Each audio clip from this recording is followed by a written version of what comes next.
Beer discretion is advised. This is a disaster. This is the city not working well together. This is the clergy being absent in all cases. There are no clergymen. Where the fuck is the clergy at? You know, they shoved the Bible down my throat as a young Catholic boy, and I wonder where the clergy's at in this situation. There are 17,000 well-cloistered clergymen in Western Washington alone, and there are 45,000 people. That means they get 3 apiece. That's pretty easy to handle. 3 people. 3 shitbirds apiece. 3 shitbirds apiece. That's what we get. What the fuck's our tax anyway? Come, take care of yourself.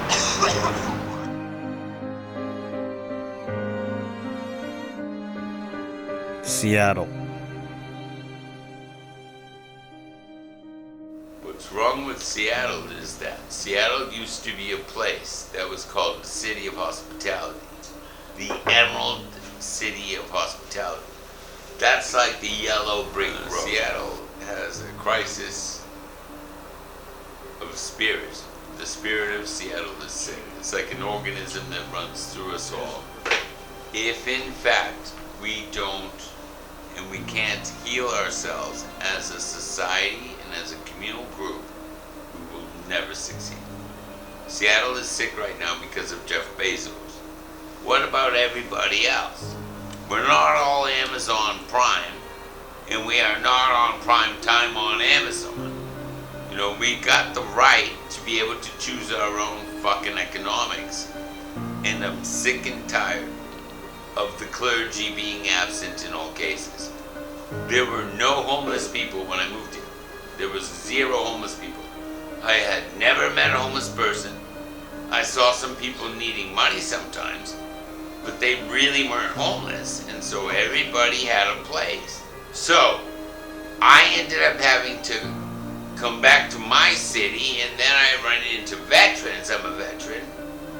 There were young, beautiful men that were shattered, like no mother, like no fucking soldiers, nobody. It broke my heart.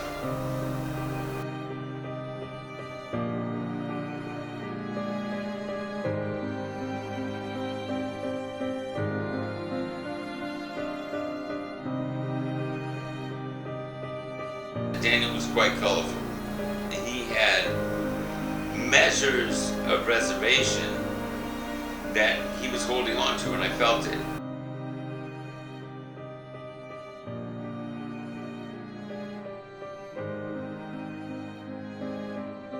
They need a hug.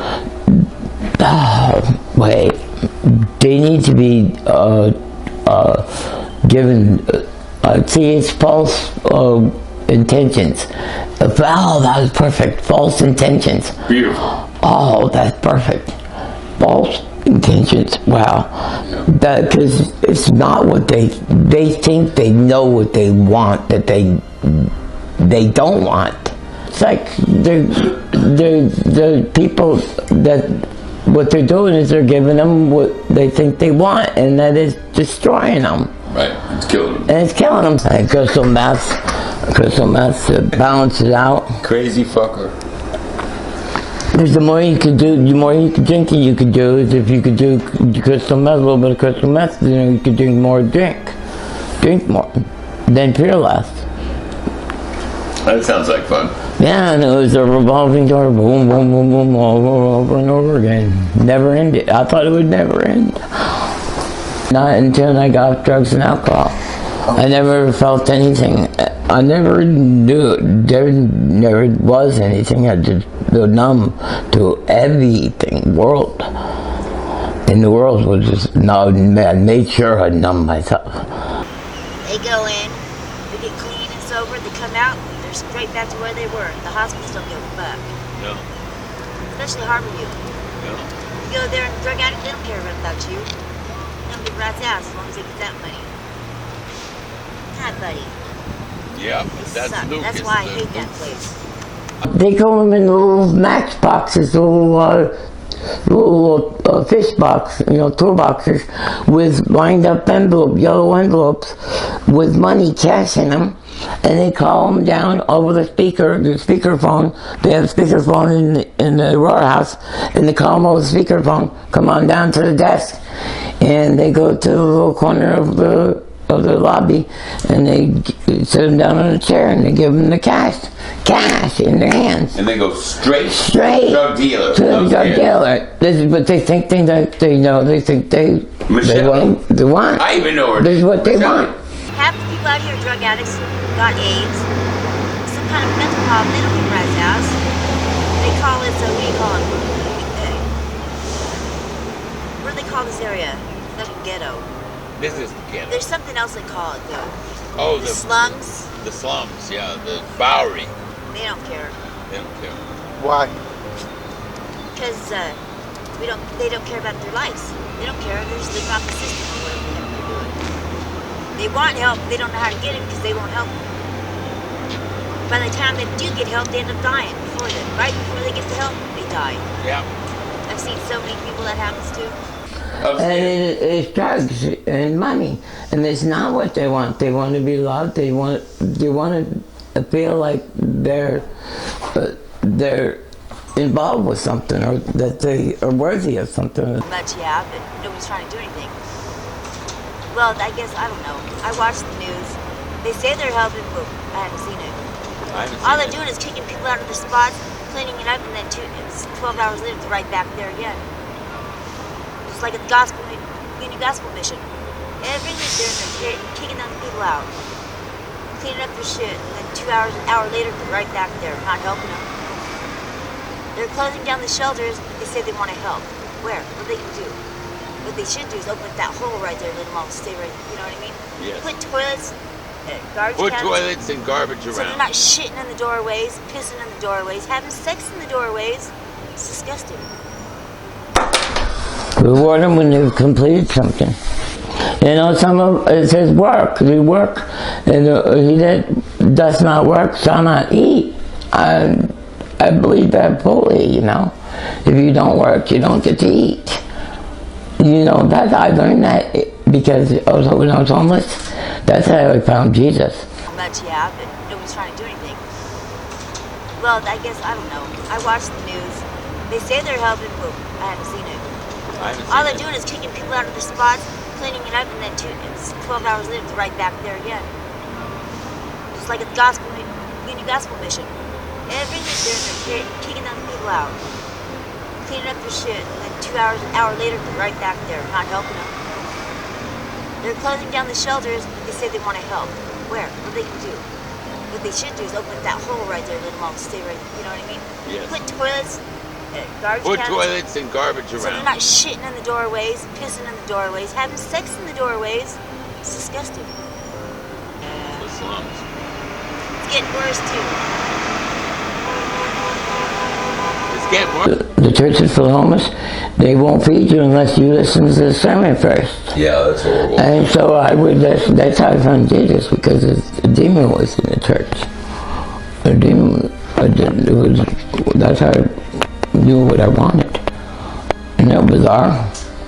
And He felt the demons in the church because his father was a priest, yeah. a prophet, a preacher, a prophetic piece of shit. So I felt that his same presence. He felt the same presence because the ecclesiastical voice is meant to manipulate. And so his father spoke in the... So it turned me, I quickly turned straight to Jesus and became... He grasped his own spirituality through his own humanity. That's what his artwork represents. These creatures... That's when it started at the age 23. He started on backs of cardboard boxes. On backs of cardboard boxes. Just graduated to this. You've graduated. Okay. I'm ready for a cigarette. Now he's Dr. Daniel. I'm ready for a cigarette.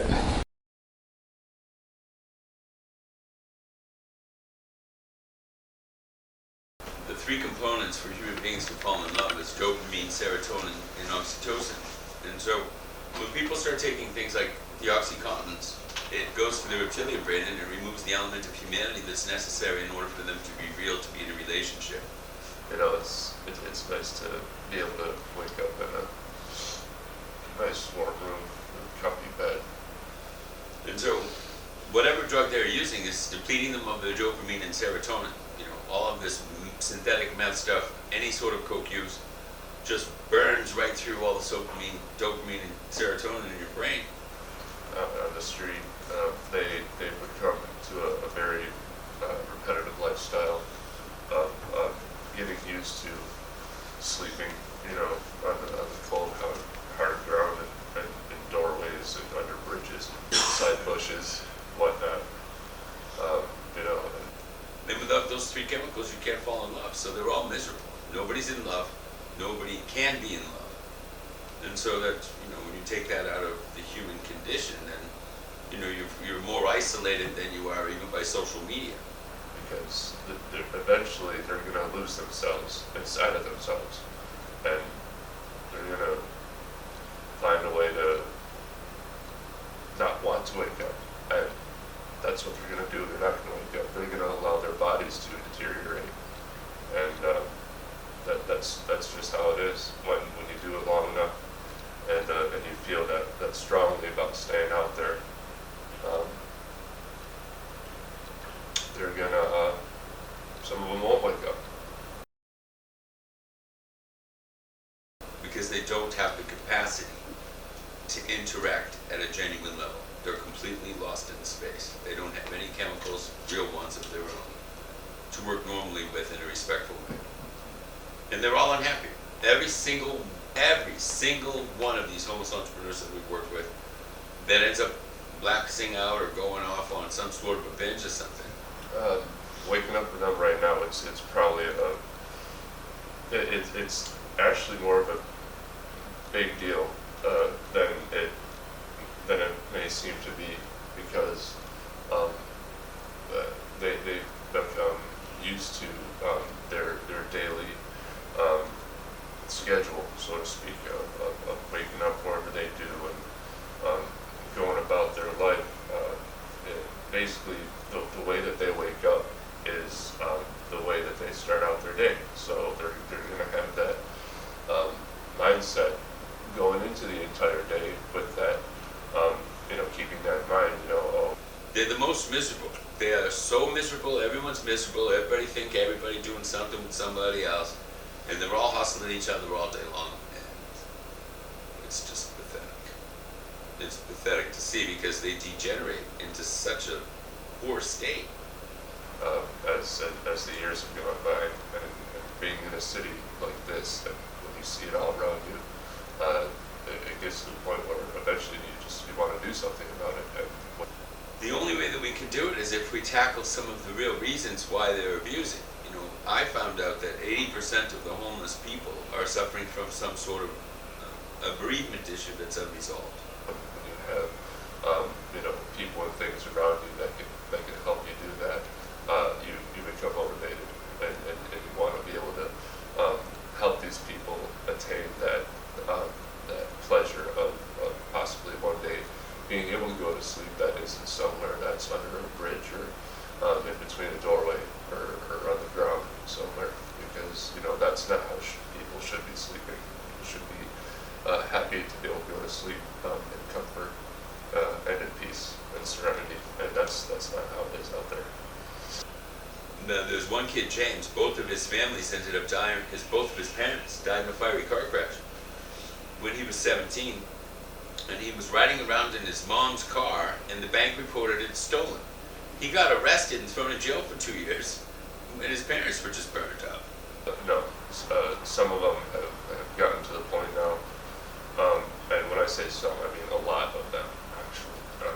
Some of them, I'm assuming, just want to fade away into obscurity because it's gotten to the point.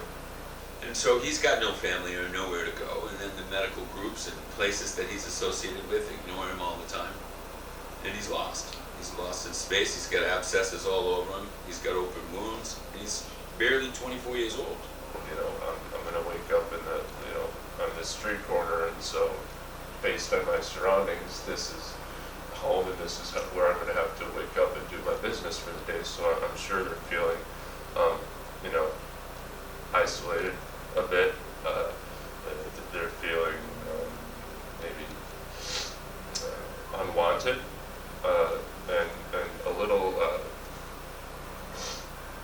disrespected. He's not going to make it. I found out about 3 other guys that died just recently, yesterday. I had no idea that Farhan died from alcohol. He was in his early 20s. How can you die from alcohol in your early 20s? Pancreatitis, I suppose. But what was the reasons why? I don't know exactly with him or in his case, but they need to stop. You know, not just having to do the same thing every day, but needing to do the same thing, every day. And they're feeling lost, and it's sad. The only way to help them is if they stop. To them, where it's becoming a burden. But he hasn't been able to reconstitute because he wasn't even a man at the time. He was a boy at the time when his parents died. I suppose because they've been doing it long enough to where, although they may be used to it, it's become commonplace to the point where they don't feel like they have to, they don't really have any power under their situation anymore. Whereas they always have a certain level of power. They have to be able to have the right people and resources and materials to do other things aside from having that. Let's continue to wake up at the same rich money. Yeah. Or just to get you through the day, and then you can figure out what you're going to do tomorrow. But as long as you've got a pillow and you're inside, you're all set.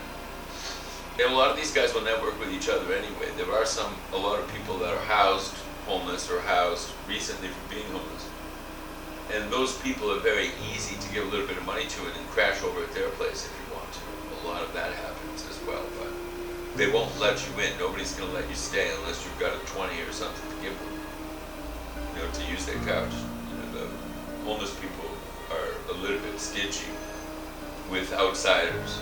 They're pretty good with their own close friends and their own close network. But anybody else that needs something outside of the people that they know are most likely not going to get anything from them. So you've got your own network, and that's the network that you have to exploit in order to survive. And you can't do it alone. You have to be with somebody else. It's too dangerous to be alone. At all times, it's too dangerous. They take the babies away. CPS takes the babies away from the drug-addicted mothers. And a lot of them stay out on the street. There was a handicapped couple that had a baby, and they were thrown out of Tent City because they weren't doing chores, but they couldn't be wheeling around on the gravel and emptying garbage since they were both in wheelchairs. And since they both didn't have housing, they took the baby away. So they'll always take the baby away if you don't have housing. Take you down in the viaduct and stuff. There's groups of tents in places that are just a little bit off the beaten path, and some of them are on the beaten path. So we'll take you out in the jungle, and you can see for yourself how people are living rough up on the hills and on the side of the freeways. They don't get bothered by the police on the side of the freeways. It's not being proper. That's why we need to do a clergy call to order here. I mean, if we could get the Methodists and the Episcopalians to work with the Presbyterians and the Catholics, then maybe there's something more substantive we can do than ignoring these kids and their needs. It's pretty sad. And also, too, there have got to be some parents around that would be willing to provide a little bit of nurture or to jump in. It's not always fair to say the grandmother should do it because they need their break as well. It does help to have people around where abuses won't happen. If you've got clergy present, then the abuses of the homelessness won't happen because it won't happen in their face. It's an element of safety, a measure of safety that I think is important. And also, too, they should be in there providing people with some access to gospel and spirituality. It's terrible. There's no music, there's no comfort, there's no spirituality. It's vapid. It's completely dead.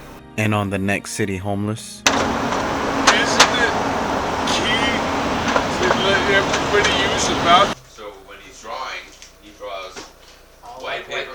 White paper. I like white paper, but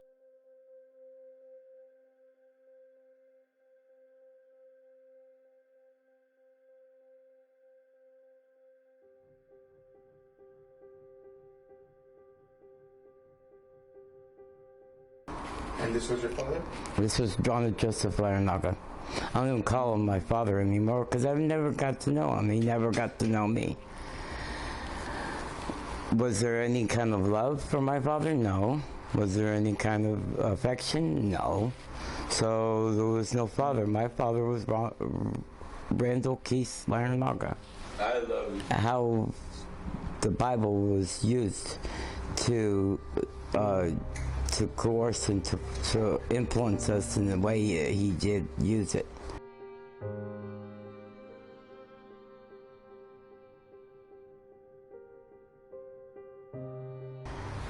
Your father misused the words of The Bible, every word. If he wanted us to get an illustration of what he was talking about, he would go straight to the Bible like it was a dictionary.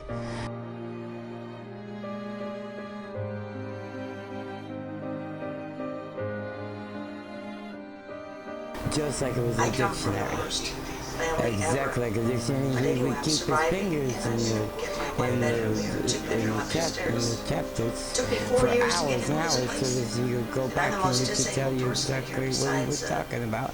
And it would match up, the Bible would match up of what he was telling you, so there was no other,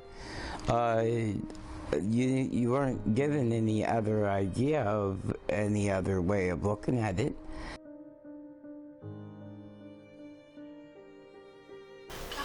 No, I have 4 generations of bad tilting men.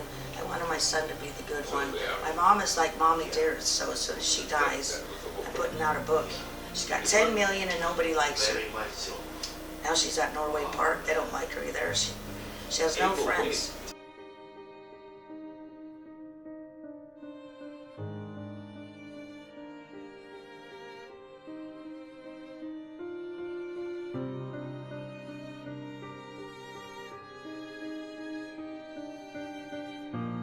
My mom is an evil bitch. She molested me as a child, and she had an incestual relationship with my brother, and he did die recently.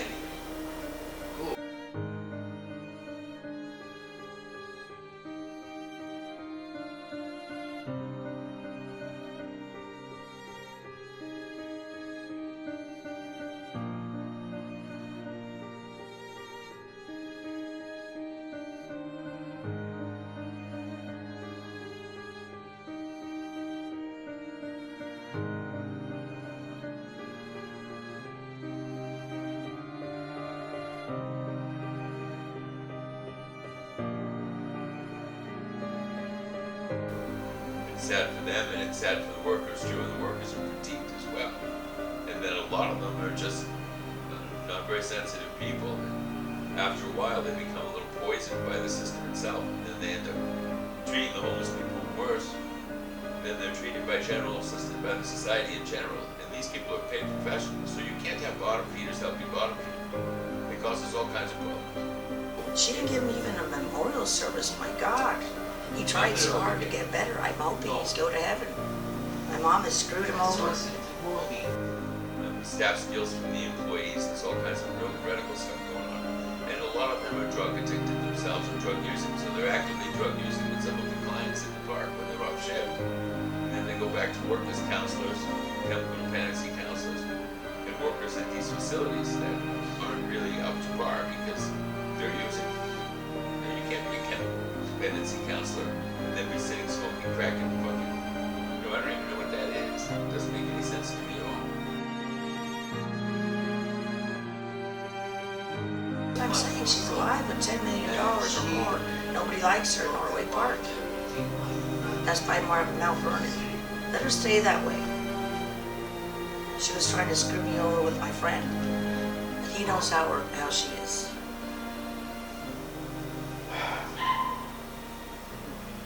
The fact is it appears as though our society is a little bit sick of providing a lot of money for services and then seeing it be dead-ended and people just dying all over the place. I don't do drugs, dear. I drink a little bit. You know what I have to do? What?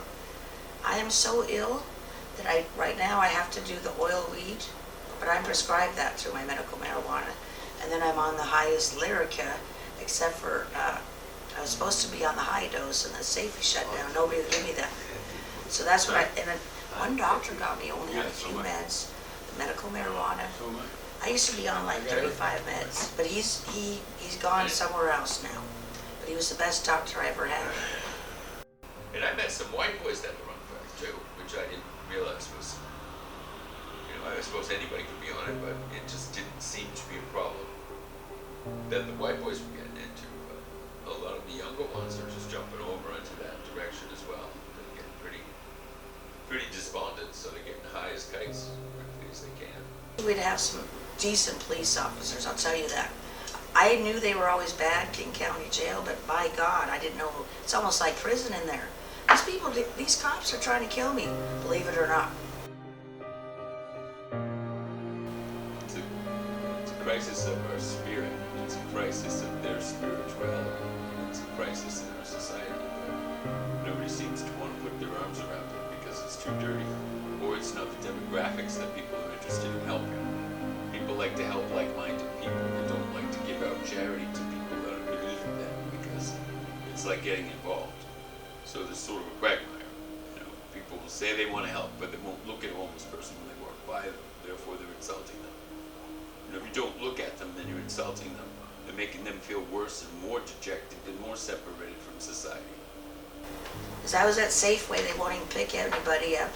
But we're just doing a video thing right now. In fact, eventually I'm going to get, I'm going to put together a sex offender site. Where anybody, Washington State is like top 10 for sex offenders.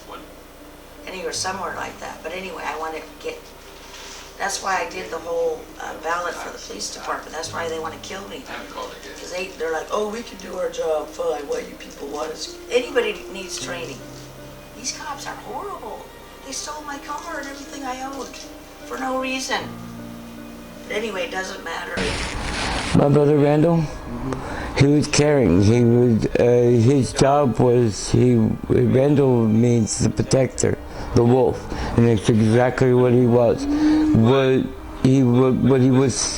What his job in the home was, it was to protect us kids, and he would walk. He wouldn't get any sleep while the whole motorhome was sleeping. Of all 13 or how many kids were in the motorhome, and mom and dad were sleeping, he would walk back and forth with a gun all night long and protect us while we slept in the rest areas and the campsites and going cross country. He protected us. He's the only one that worked and put food in our mouths. We need your help. My dad never worked a day in his life for me. He never provided for me. He never loved me. He wasn't no father to me. Randall was. And Randall died here in Seattle because he got caught up in, because we all had addictive personalities. We didn't know any other way to love ourselves. And we were continuously determined to inflict harm on ourselves for no apparent reason all of our lives. And 5 brothers were dead because of drugs and alcohol or addictive personalities. But when I was homeless, when I first was homeless, somebody robbed me of my purse. Sorry, I broke this. But anyway, you know that motel on Aurora? It was by the grace of God that I got off drugs and alcohol. The willpower to live was much stronger than the willpower to die. So that's why I'm here today. What's your favorite drug? My favorite drug is alcohol. I love my alcohol. Past tense.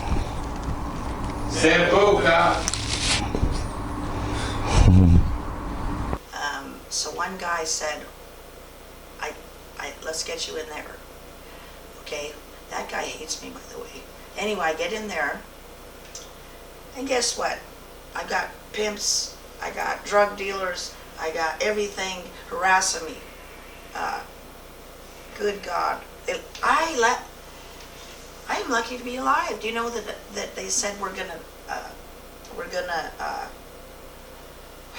The because there was only one way to look at it, and that was the way he showed it to you. And any time that you had a question in your mind, he'd go straight back to the Bible. I didn't realize how bad the homeless situation was. But anyway, with these pimps and everything, I told them, you're not going to shake me down. I was lucky I was alive. I went under the bed and got a gun over here. I'm like, oh my God. But they kept trying to shake me up for money. I said, no. But you know what they did, though? I packed up all that shit, and I carried it over to Safeway.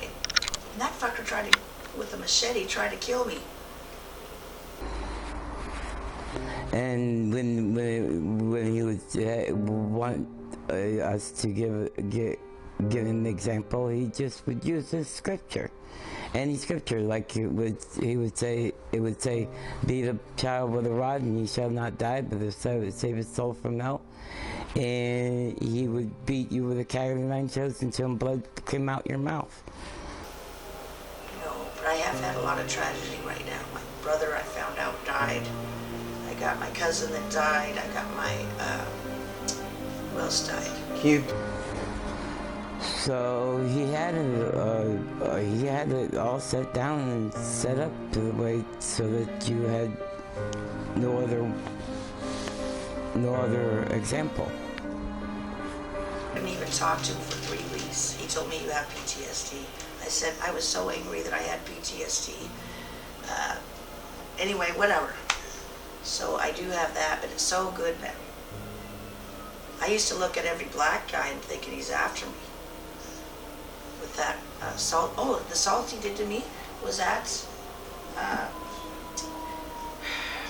that same motel. I was drugged and raped and assaulted for 7 days with some kind of drug.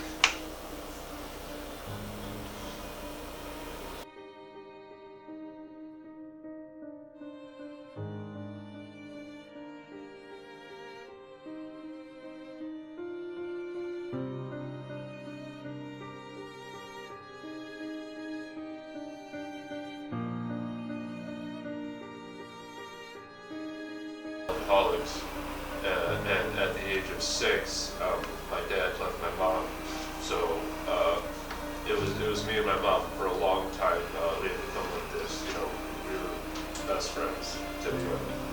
And unfortunately, And I couldn't believe it. I was sexually assaulted, knocked out for 7 days. Oh my God! I found out this guy is a sex offender. He was from the Loa Inn. Loa Inn was getting better, and then all of a sudden this black woman, they were going to give me a job and stuff, but I found out she never did any background checks on any black people. I have a black child. I get tortured for that, believe it or not. All the blacks love me. The women hate me, though. They want to hook up with me. But tell me. It's been almost 2 years now.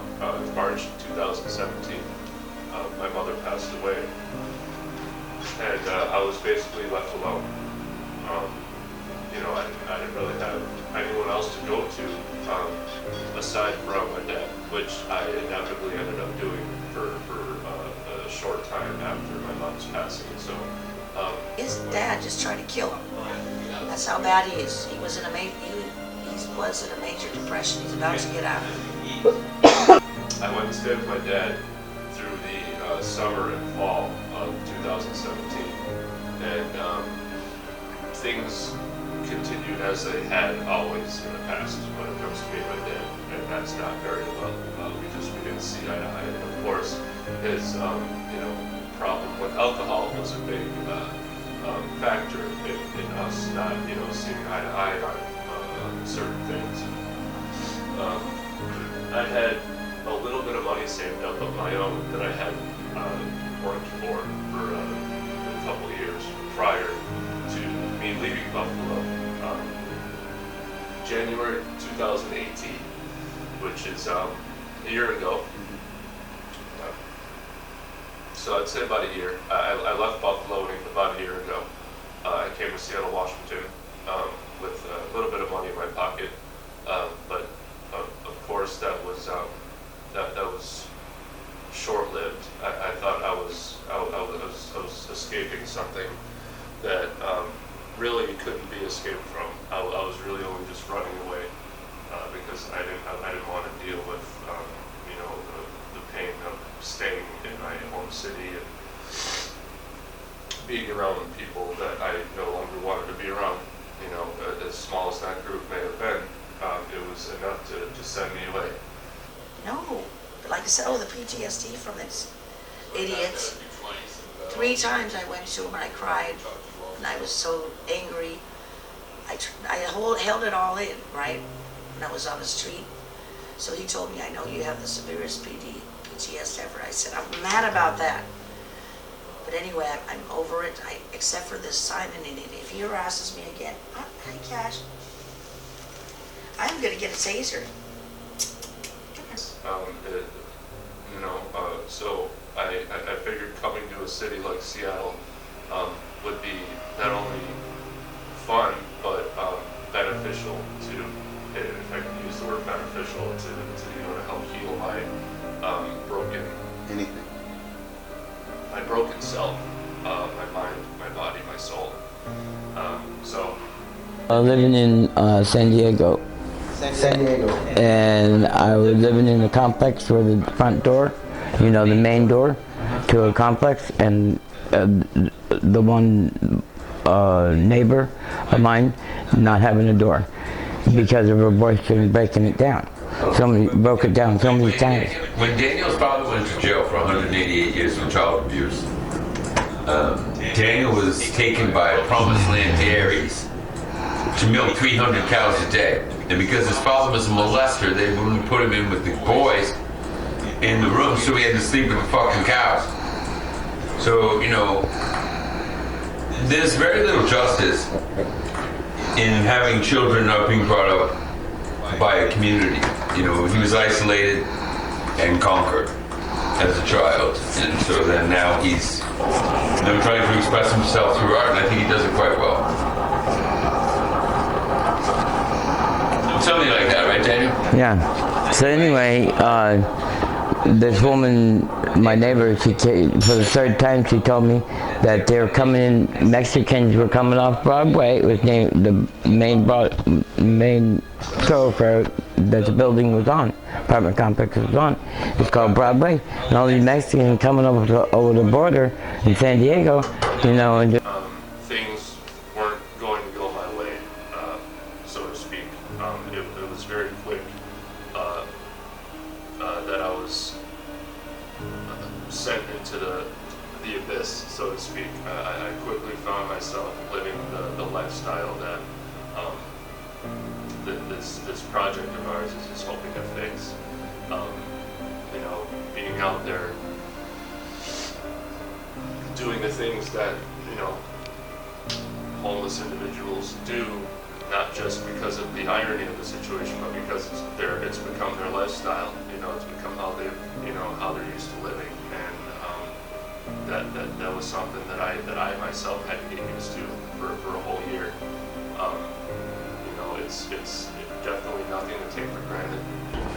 In San Diego. In San Diego, I'm living in with the lady who's being molested. That was the door story, but I eventually got the door installed.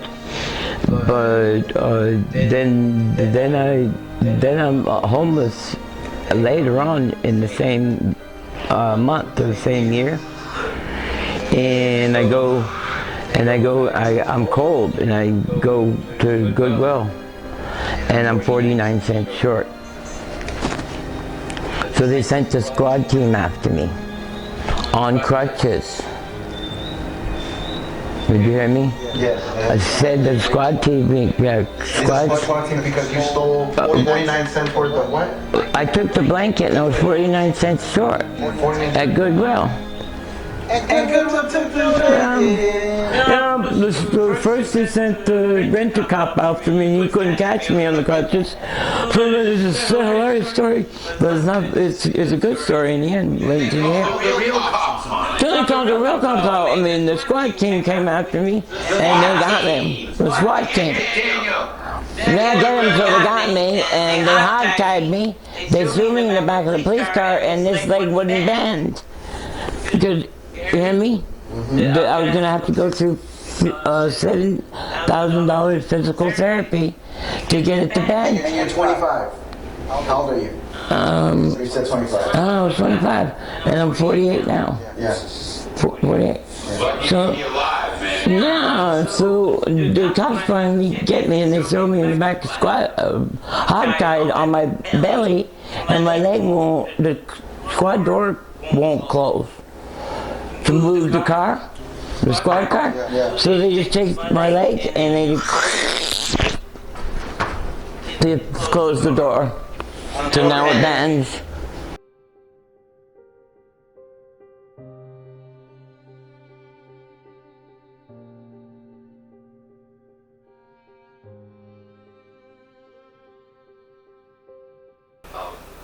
You really have to know your way around and know what you're doing, especially in a position like mine. And being so new to a city like this, I really just kind of had to go off the cusp and just kind of like take a stab in the dark every now and then, and just kind of guess. And I was very fortunate to be able to survive this long. I was kept captive. I wasn't allowed to go to school. I wasn't allowed to go out. I wasn't allowed to go outside until I was 16. I mean, there's folks out there who can do this for years on end. I've met people who have lived this lifestyle for decades, who have done this, years and years and years, 10, 20, 30 years, and they still have no intention of fixing themselves. And it was apparent to me that had I continued on the way that I was, I would have ended up doing the same thing and just rotting away, allowing myself to just become a stain on the wall. In '84, when the family was dispersed, when it was dispersed because my dad went away in prison for 188 years, in '84, the whole family just went dispersed everywhere. And I was, all the younger ones, the 6 younger ones, were eligible for foster homes because they were under age 16, and I was 18. I had just turned 18. Society that's really truly broken, that needs to be fixed. You're a pretty intelligent guy to get out of there at 25. I kid you not. That takes some intelligence, it takes some balls, and also I guess the experience from your dad or your mom. But other people would have that same experience and not leave, right? At such a young age to do that shows some form of intelligence. So, well, give it some hand. Of course, it was circumstantial. I didn't necessarily have to, end up here the way that I did. I easily could have just stayed in Buffalo and saved my money and tried doing something else with myself and with my time. But due to circumstances and the way that I was feeling at the time, I just felt like my entire life needed to change. I needed to do something absolutely drastic to a 180 and to find a new version of myself. It was Randall running away. Who running away? Your brother. Randall, my brother, my oldest Randall. He was my dad. He was my protector. He saved everybody. He saved us all. But when anything got really, really bad, each child ran away. First Ronnie went away, and then Randall went away. And when Randall went away, that hurt me the most. Randall I loved. Then he died. Hold on. Wow. Are you comfortable? Here, he died here. Oh, he died here? Yeah. See that? I got you.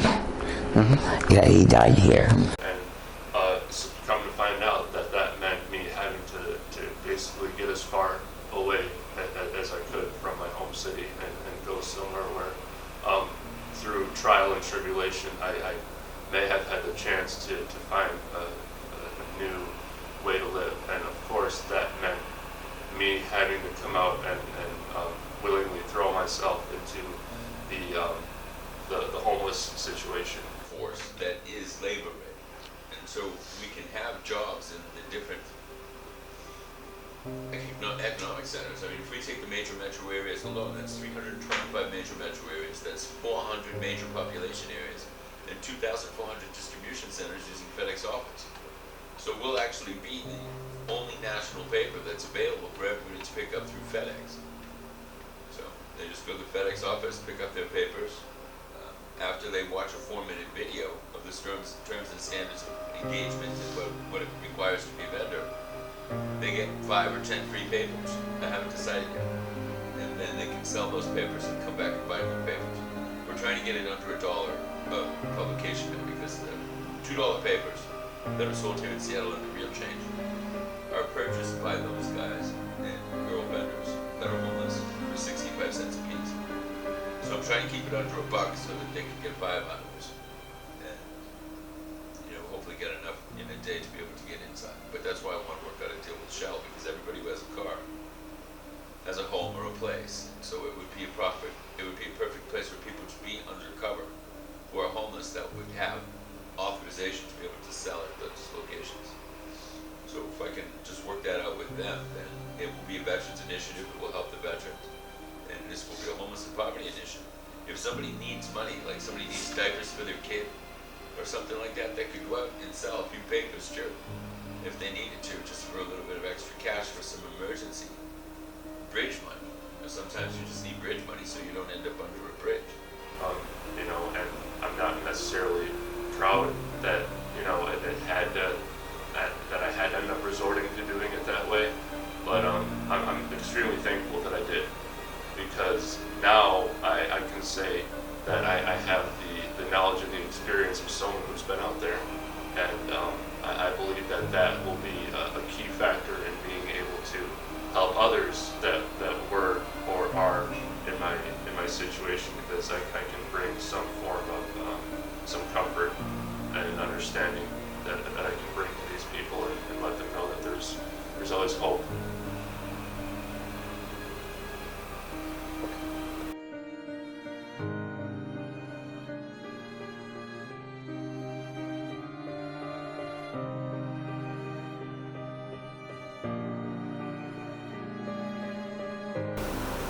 They have a compass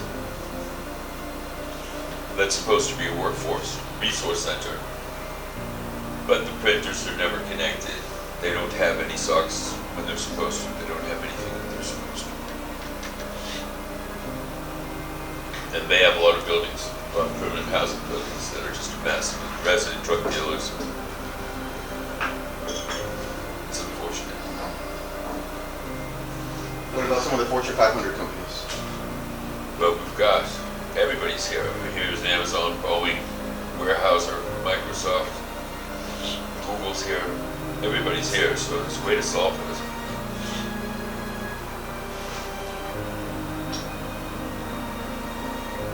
What the fuck are they not doing? They're not providing the services necessary.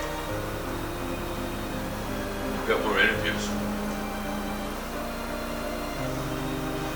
So do they want to, is the master plan to drive the homeless out?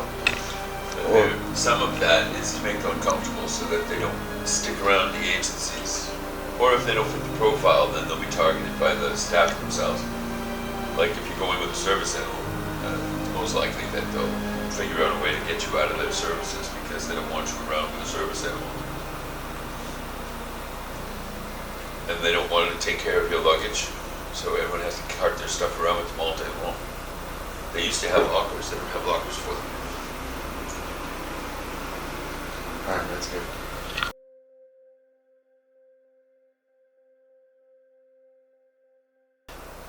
And it turned out that Daniel was quite colorful. He had measures of reservation that he was holding on to, and I felt it. I would speak to him using my elaborate speech and my eloquent speech because I'm a polylingual cryptolinguist. I speak many languages fluently. By not at least engaging, all you got to do is say hi. I mean, if you're not going to give them any money or help in any way, you can at least say hi. It's not that hard. It's like you said, we all need each other, so just be a little bit nice.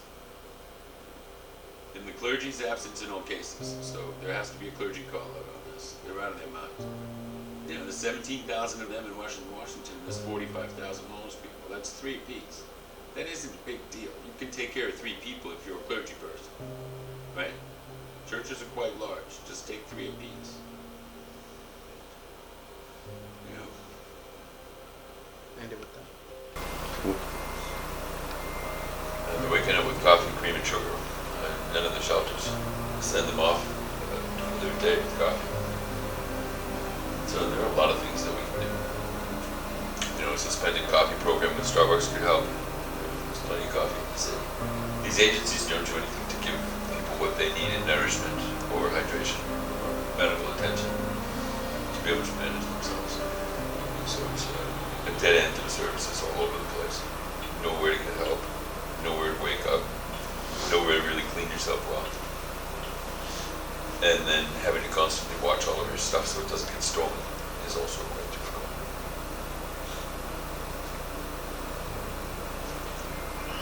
It's pretty sad. I saw a few guys yesterday that have degenerated into oblivion. They were good young kids. A year ago they looked alright, and today they got no teeth and they're all skinny, looking horrible. Bad shit's going on. And it's hard to ask too many questions, but it's obvious what's going on. They're not getting the assistance they need. There's a good shot of you right here.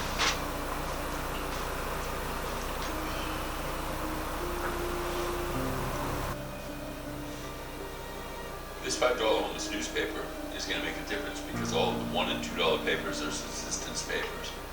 There's only one $4 paper in San Francisco, and you can't do anything without a nickel. You need $5. You can't get a coffee without $5. You can't do anything without $5. And so if you sell a couple $2 papers, you're still going to be $1 short from being able to get anything. And you've wasted a bunch of hours. A $5 paper with a coupon inside from Starbucks and Jack in the Box and Subway and maybe even Chick-fil-A. Now that they're up here, it would take the element of charity out of the exchange, but it would be to get them inside, because anyone can get inside. If you got over 100, you can get a place. And so selling 20 papers at a Shell gas station would give them what they need for the night, so that they would be able to go inside and be inside and have what they need to sustain themselves, instead of just subsisting all the time. Getting enough money for a pack of cigarettes isn't going to help anybody. 80% of them smoke, so they should be getting duty-free cigarettes as well. There's no reason for them to be getting chased around by the ATF and stuff, because they're rolling cigarettes and trying to sell 10 cigarettes for $1 so that they can all have cigarettes. They're drinking, smoking pipes of it. They're working for a cigarette. They work for cigarettes. They make money for cigarettes. They will work for cigarettes. That's with our flower project. We'll have a group of about 30 of them putting bouquets together. Pay them $10 an hour so they can get what they need for the day. And then we'll have all those bouquets that we can sell on pop-up kiosks around the city. So there's a lot of economic initiatives for us in Spain that I've been working with. Them ones so that we can launch these economic engines and make why we're getting this happen. And they need cash. That's why we're a for-profit agency. We take all the profits and put them back into the expansion of services that are necessary. They need cigarettes and weed. They need all kinds of things. They need a place to go that's safe. So the plan is take $5. So the plan is, if you want to answer that phone call, you can. Take 5 and give it back. No, answer. It's changing my answer. Okay, never mind. Okay. So the plan is $5. $5. Take 5. $5. Take 5. What is take 5? It's the newspaper. Take 5 News. Pause for the cause. We're going to be launching a $5 newspaper here in the next 3 months in Seattle. It will be the only one.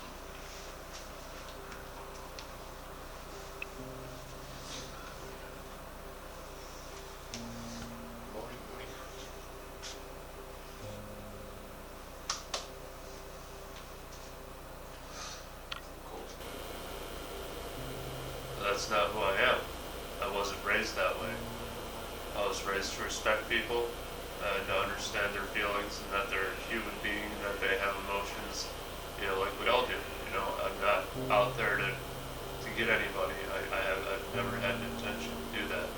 You know, I mean, we're all human beings on this giant rock in the sky, you know, or this universe.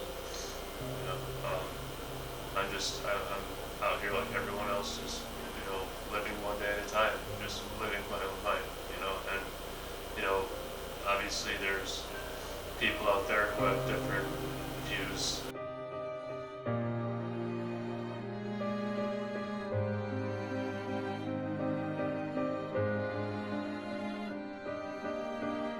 Opinions and ideas, and we all do, so I always have to keep that in mind. So when I'm walking around and talking to people, I know at the end of the day that they're just like me, and I'm just like them. You know, we're all made of, you know, flesh and bone and blood, and, you know, we're all mortals. You know, none of us are invincible. You know, so we all gotta keep that in our minds, and, you know, understand that we're all in it together. You know, none of us can be better than anyone else. That's not my idea of equality.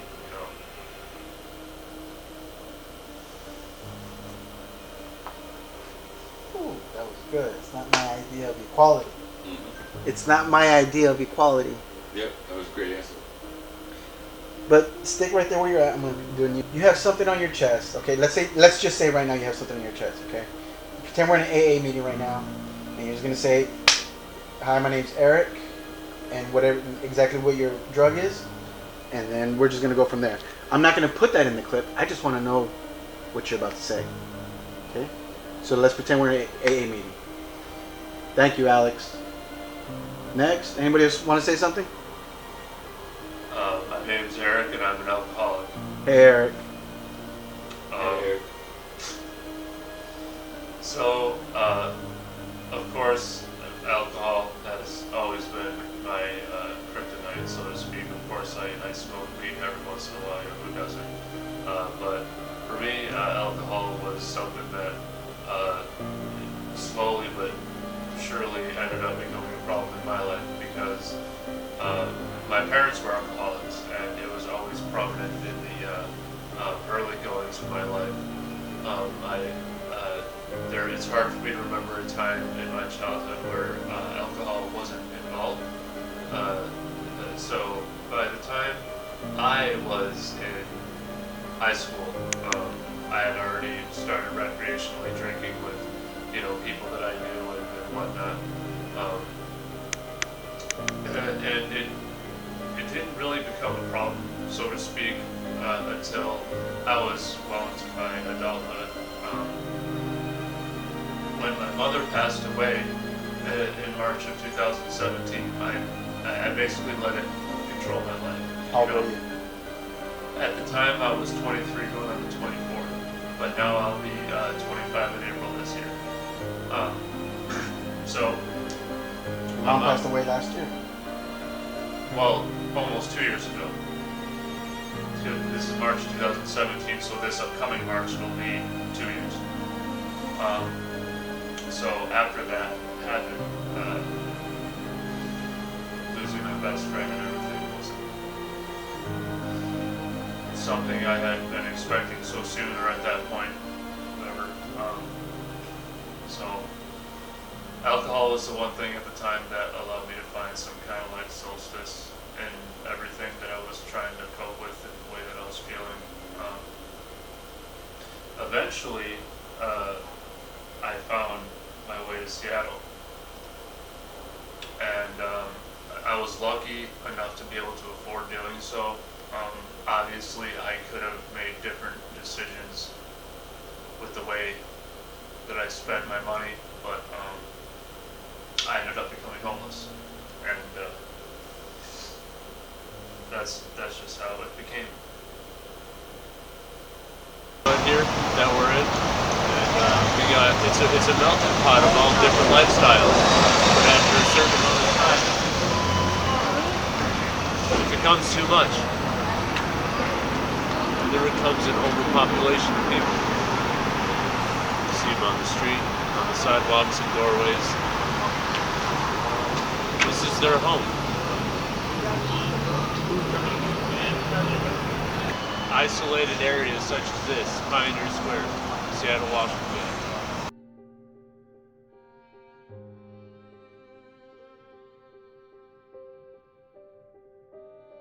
I was a despondent, ex-military person who lost all of his convenience of culture.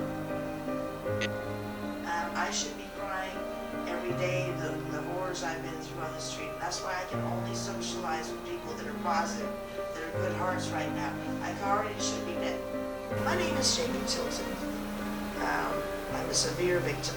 My age, I'm going to be 52 in May. I'm a Gemini, May 27th. Is that good? If you let me get a little more buzz on it. How many people have you seen die in the last 2 years? Bosco, Jesse, Walter. Brenda, Brenda. yeah. Poor Brenda. She was eating out of the garbage cans. Oh man. God, yeah. Oh God. And she had housing. Oh, I know, it's horrible. She was eating out of the garbage cans every And day, what's right her in name? front. That other one, I can't remember her name. So too many died. Oh, Just like what's his name in the Lion Building? Should be in a nursing home because he shits and pisses and cats all day long. You think they care? They let him sit and shit and piss all day long. If I die, I die. I hope it's not from. hey. No. Well, we'll take care of Lucas if you do, but I Yeah. hope you don't. I'm not going to. No. You got Lucas. No. Remind us again where we were in Pioneer Square, right? The slums. I don't believe in death. You have to believe in death. We all die. No, I believe in life, and if you believe in life, you believe in death, but not death without life. White people come alive. So when he's drawing, he draws white paper. White paper. I like white paper, but I don't like it white. I only like cardstock paper when it comes to paper. Oh, so we're gonna help Daniel become Only a recognized artist instead of just a prolific one. I used to draw on the back of the cardboard boxes. Cardboard the boxes. Recyclable was the recyclable paper. He'd be dumpster diving for paper. Come a long way. I'm gonna make coffee. Yeah, coffee sounds good.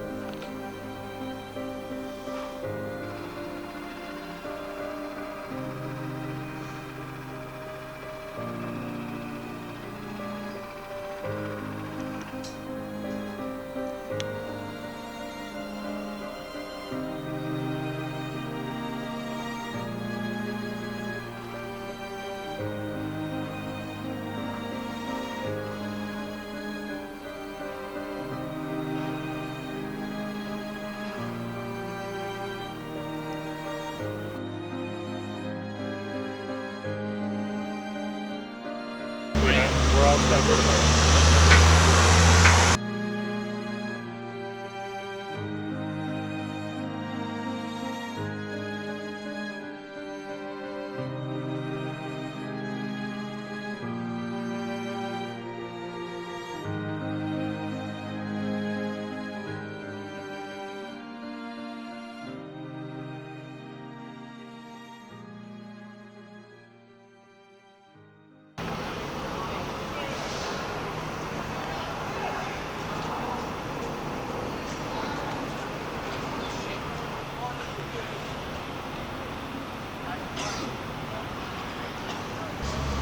Yeah.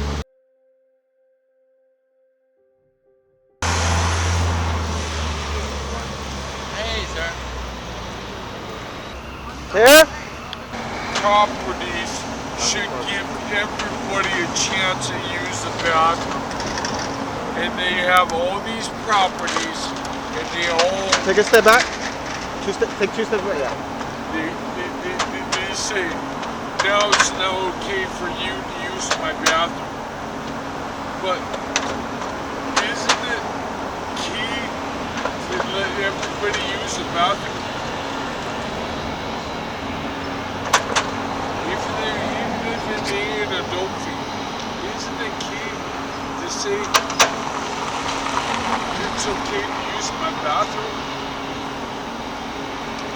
It's bullshit. It is playing. The 1,000%. Yeah.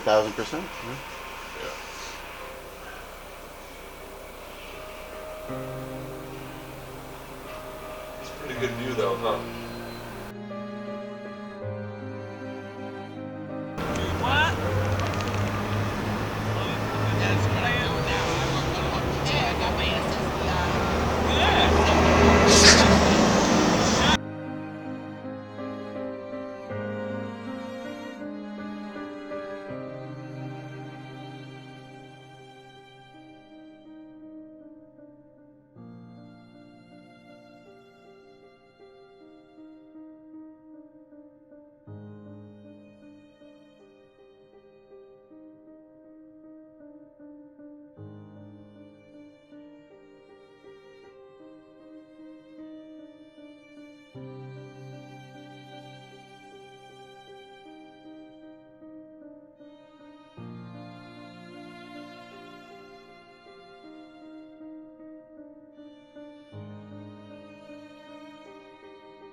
Okay.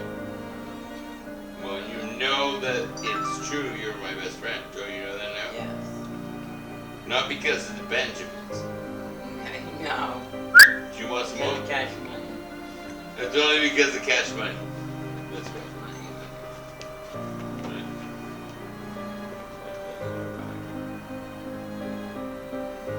How we doing, Alex?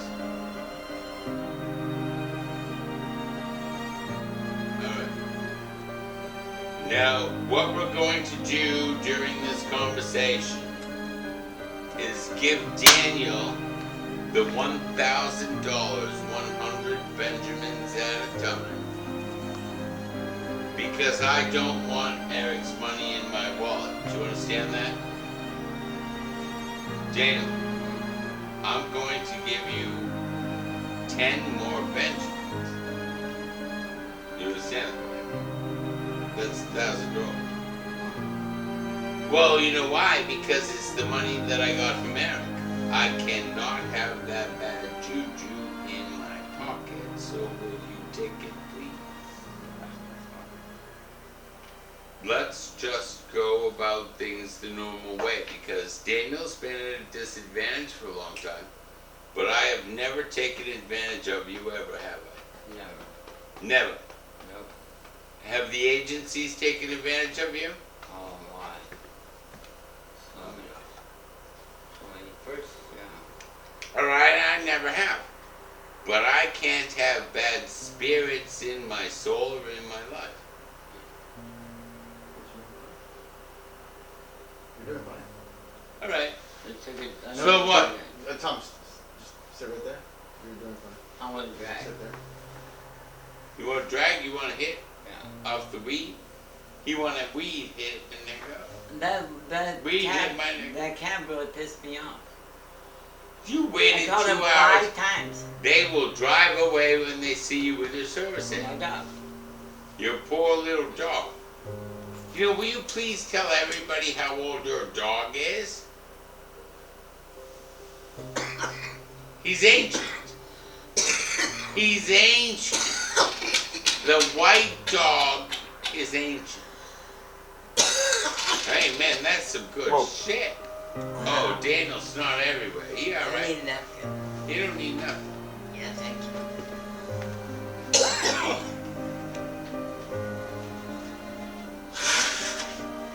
That's good medical stuff. Hey, Cash wants a hit, man. He's looking at you like you're... How I got into the Aurora house. How you got into the? The Aurora house.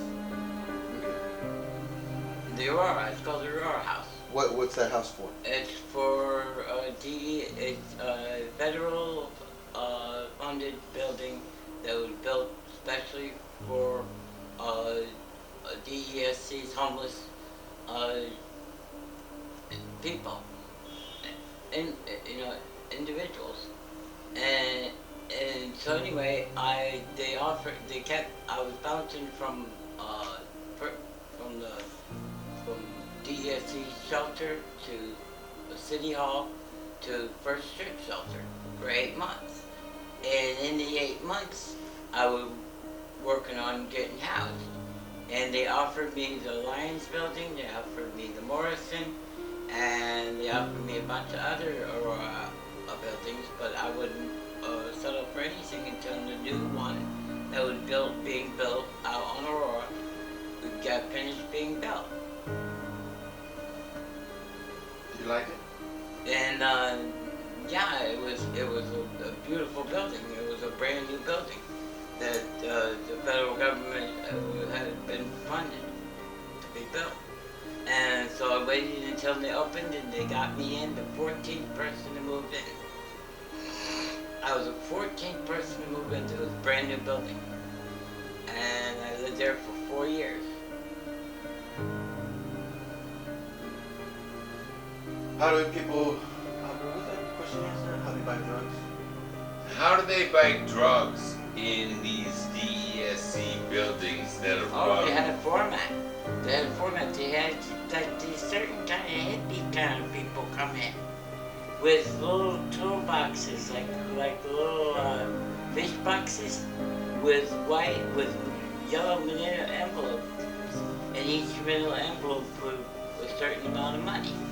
And we had an intercom that they call over the speakers and call you down for dinner and call you down for your medication and call you down in case somebody was in the lobby to see you.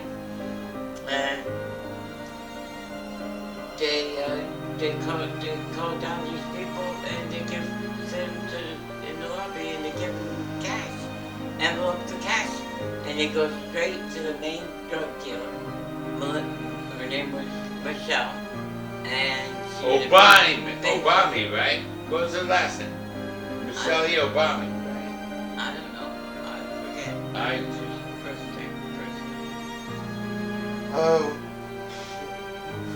How hard is it on the streets? Who's dying out there? Who's dying? There was 49 deaths in the 4 years that I lived in the Aurora house. Alone. That was just alone. What I And the 1 year in my addiction was enough for me in the Aurora house, for me to get off drugs and alcohol. It was enough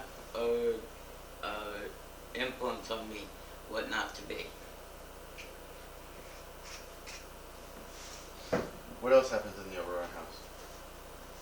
Every time dinner time came around, and the lineup to when they served dinner, there always was a breakout, a horrible altercation, a violent altercation. I always had to be, or somebody always had to be down there as a bodyguard to stop the fights. What else happened in the Aurora house? let alone 49 deaths, for like maybe 13 eviction to the streets. And once they get out of control, they can't control them anymore, because they're giving them the drugs and the money for the drugs and the EBT. Everything gets sold for drugs, and nobody has anything. Everything gets sold for drugs. EBT and all. They sell their food stamps But EBT, food stamps and all. in the building. In the building, yeah. And if you take care of the house takes care of you. Traffickers. Bottom feeders. Do these people mean good? What the people that are so-called helping these individuals? Is No. Is there a homeless? No, it's the false help. It's false help so that they get paid. What They get paid. What do you mean? An ashtray? I want to help every homeless person in the city. I want to help every homeless Daniel. person in the city. Do you like Benjamin? I want to help every No, homeless look. person. Yeah. What do you need? An ashtray? Yeah. Daniel, do you like Benjamin? Of course, when, yeah. Don't you think your artwork is gonna sell? Of course. That's why I did it. So Okay. good, so. So I'm sitting over here and I'm not supposed to talk to you because you on camera, but let me talk to you directly. Daniel, you know in the future that I'm gonna have to borrow money from you because I'm gonna fuck something up. You know that, right? Right. So why do you think I'm stacking my deck? The same reason that you did. So let me be very clear that we are two emperors sitting in different empires, okay? But I made you my chief gangster officer. I didn't enter anyone else into the C-level of my companies except for you. So I'm telling you personally, from my soul to your soul, that you are my chief gangster officer. Okay. I'm telling you, man. Okay, well, I only have 4 minutes left. That's it. Is there a homeless problem in Seattle? The homeless problem is that what I see is that the money hasn't been watched. Beautiful. The money was watched more carefully, not more carefully, to begin with, because there's no caring about way the money is handled or where it goes, because I know where it goes. I just know it goes into the pockets. It doesn't go into the people that are hurt and that need it. Because I watch the kitchen, they don't have nothing but salad, and they have a perfectly good kitchen. It's a brand new kitchen that they built for the Royal House, and it was never used except for to serve up macaroni and spaghetti sauce and lettuce and bread. Lettuce and bread, that's not the way you feed the people with the money that comes in now. I've seen that kitchen never get used. It was a full-on kitchen. Full-on industrial kitchen. Industrial. Full big huge ovens.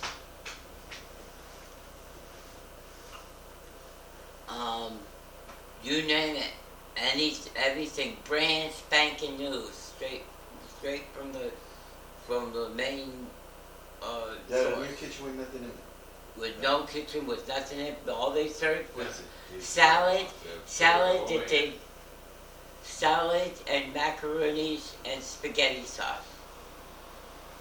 Okay. We love you, Daniel. Daniel, I love Just you, watch man. the money. Just watch the money. Just edit the money. Go track the money. Daniel, I will never lie to you. I will never lie to Me neither. you. Me I neither. never We're have. good friends. Yeah, you know that. We're all set. We certainly do. Where's the? That's it. What are What's the demographic of employment in Seattle? Between the 40 and 60 range, and people 30 under are just doing drugs. They're doing drugs. That's why there's so much homelessness in the city. Next one, Virginia Street, DSHS Worksource Public Health. Did they lose hope? Will be the stop after Richmond. There's no hope in dope, man. There's no. Why even stay in Seattle? Well, because it's easy. Everything's easy in Seattle. It's You really easy to think- make money in Seattle. You'd have to be stupid to not make money in Seattle. It's the easiest place in the world to do business, Washington State. You can even open up a business in Washington State and not do shit. That's correct for 6 months. And if you start making money, you better fix it. But if you don't, just drop it like it didn't even matter. It never even happened. Washington is not. It's sticking in. Sure. My dog, I owe more money to my dog than anybody else. Why are people so depressed here? Because they're miserable. Social media. Social media? Yeah, So? Blame it on the gram? blame it on it.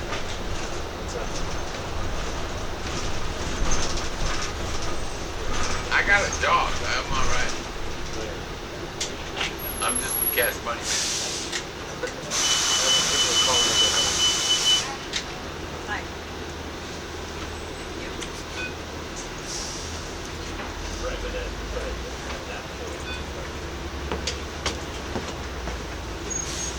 Your shoes are beautiful.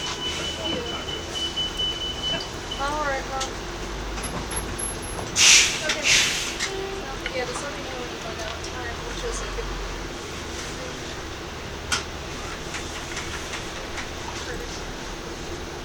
Yeah. Uh-huh. Nice spider. You're the one that came out. Run him over, girl. You got a bigger buzz.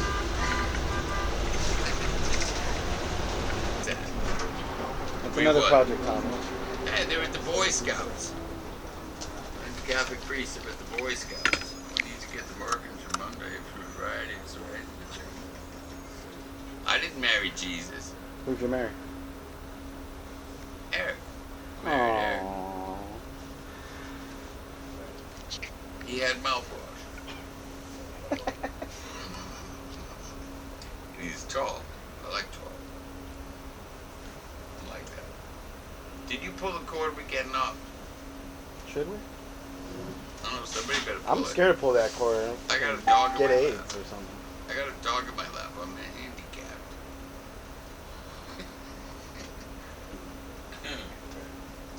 The VA is gonna give me a new tooth tomorrow, so I don't look so stupid on camera anymore. You know, It's all natural. they hate me. I like natural. The VA hates me.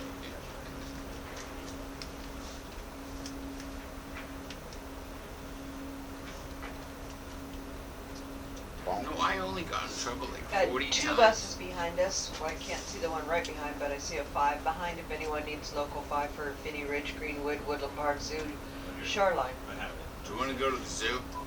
Not today. Alright, we'll skip this. I heard Seattle has a nice zoo too. It's like It's a beautiful zoo. 70, so like Mark has season passes. I'll get you that.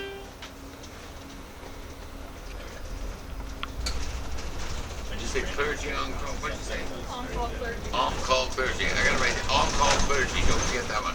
Yeah, we're gonna forget. On-call clergy. We got it. this and other. All right, guys. This was 1,000 times harder than commercial fishing in Alaska. Commercial fishing in Alaska is safe compared to being homeless for a weekend. I'd rather go to Alaska for 2 years on a boat, straight, with never seeing shore, than to be homeless for 10 days. I wouldn't do it. It's fucked up. It's fucked up. It's so dangerous. It's so dangerous. And the parents should be ashamed of themselves. Where the fuck are the parents, man?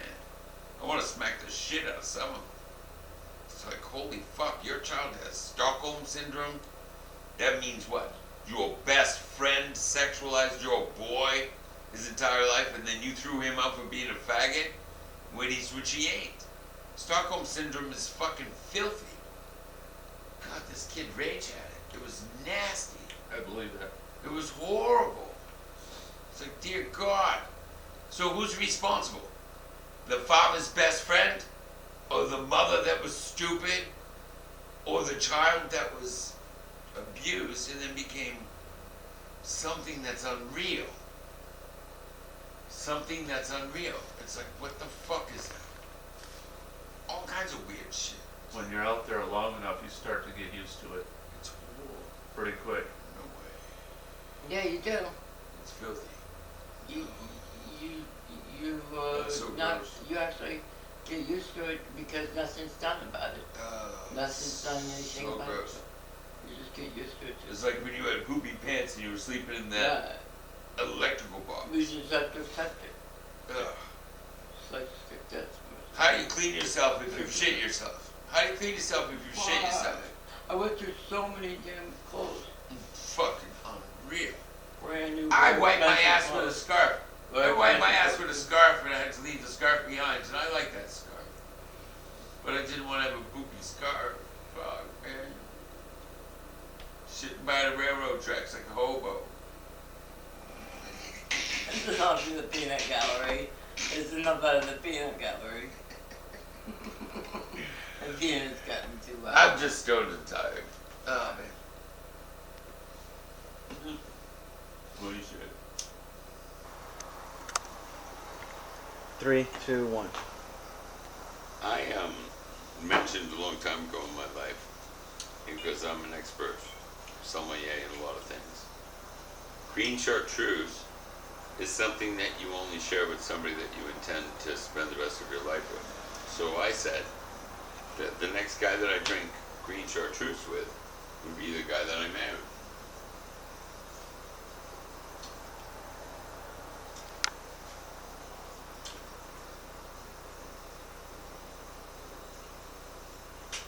Give it a shot. Cheers to that. No? We just got married. So that's it. That's how easy homosexuals get along. Oh, I heard you ordered yourself a ring. Let me see your ring. I did, yeah. Bitch ass. It's 5 carats, it's a Bentley. Right there, you don't have to move. You don't have to move. You don't have to do that. You don't have to. I'll get. Hold it. Hold it. Hold it. Hold it. There you go. That's all you gotta do. It's just a Bentley on the bingo. right. So there might be another one of these in the near future. Bitch, I can't afford 2 of them. We're gonna have Well, to cut that in half. I showed up, so there might be a copy of this very valuable ring, maybe for me at some point. We gotta cut it in half. You get half. No, you're not going to cut that ring in half, stupid. You drank green chartreuse. But there might be another ring on the way. Am I?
In Seattle, Washington, called Pioneer Square.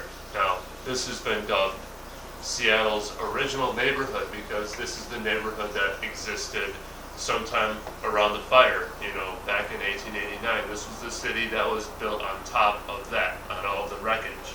Currently residing in Pioneer Square right now are a lot of individuals who we have a particular interest in at this time because we're doing this homeless project. And you get anyone from, whatever, crack addicts, heroin addicts, meth addicts, homeless people in general. Like, they don't even have to have an addiction, but homeless people in general. a lot of them reside in Pioneer Square. They do. So we're gonna go there on a whim, because On a whim. because this is day 2 and we're still testing the waters on this project, so to speak.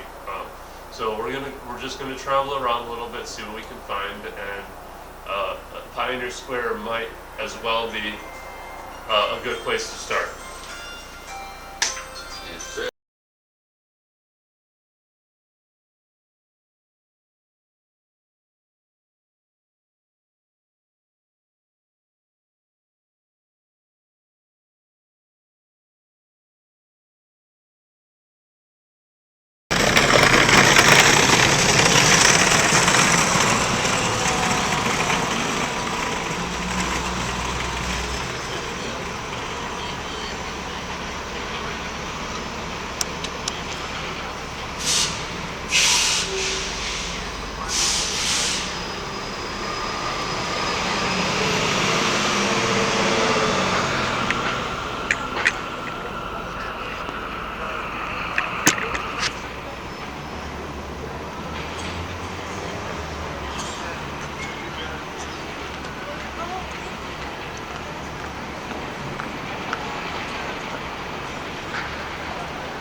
Yeah.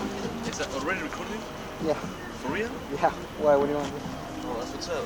Yeah. I'm just trying to help everybody out. Do you work for the channel or something? No, more like. Like, You make music? yeah. How are you at? Huh? How are you at it? How are you? How am I? All my life, you know what I mean? What kind of music do you make? I'm looking for a miracle. What kind of music do you make? Okay, listen. Rock and roll. What equipment do you play?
What's your name?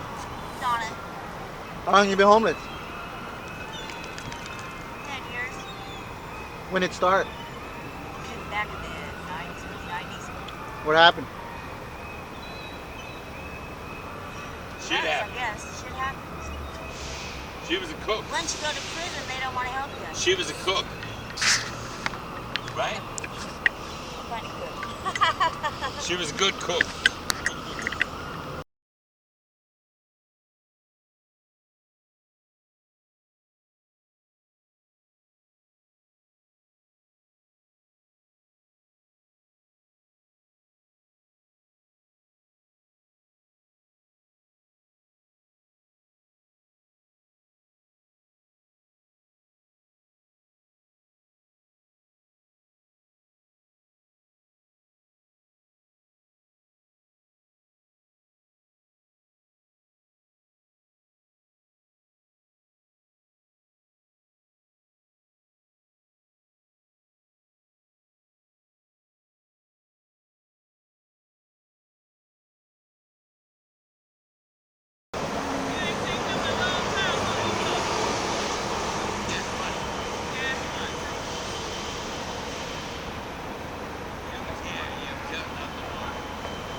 I know Brenda.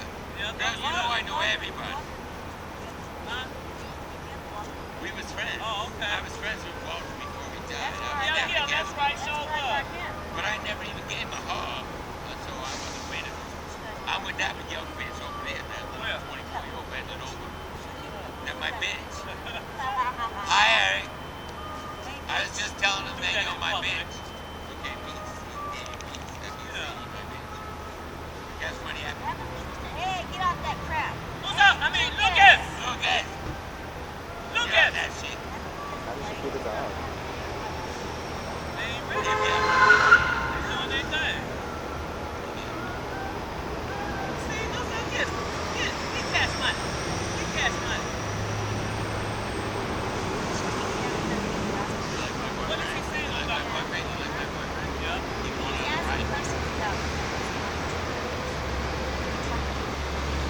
They trip.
Hold on. Wait. Wait.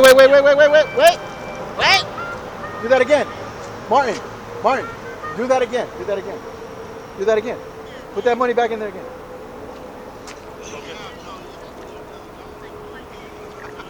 No, grab the money. Another dollar. Oh, put another fucking dollar. I don't care. He's an old boy. Right. Let me do that again. Yeah. Want to continue playing? Continue playing? Houston, Texas. Well, that was years ago. Yeah. No, he was 5 years old when he gave it to her. Okay, then there's an 8. He's 8. 8 or 9. He's doing all right. Look at him. He's scored. He's doing all right.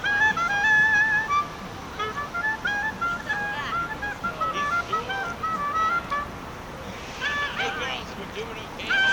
Come on, daughter.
Alex, Yeah. Yeah. you got good footage, didn't you? Little bit. Hey, brother! It's you, buddy. I will make that fun. What? How you doing, man? Oh, man. How you doing? Good. Yeah, I'm recording him.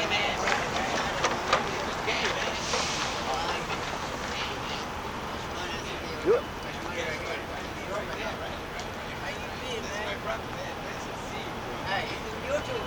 What's up, man?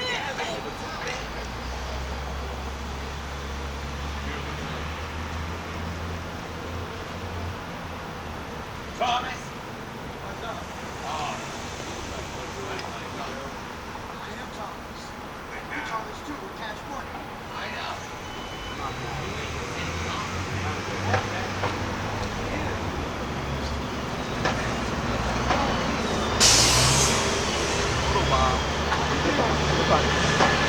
How do you feel? You like it? How do you feel? Oh yeah.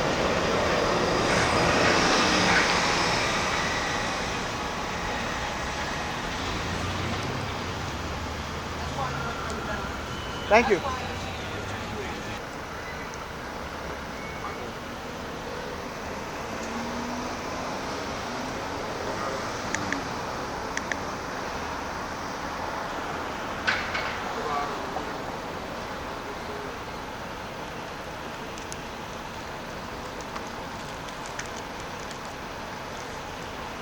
How did I lose Eric?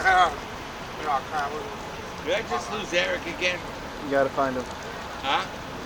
Find him.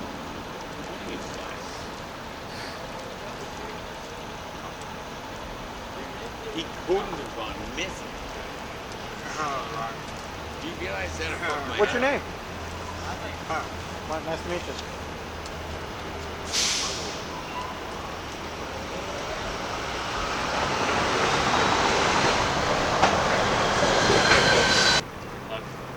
Yeah, look.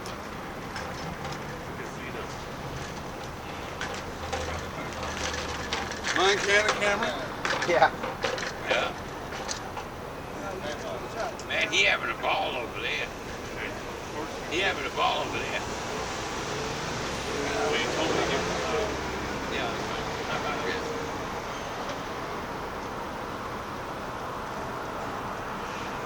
Very good. It's not going to affect us. It's not going to affect us. It won't have any effect. I decided to look into the store to see if you were there. And you were, so all right.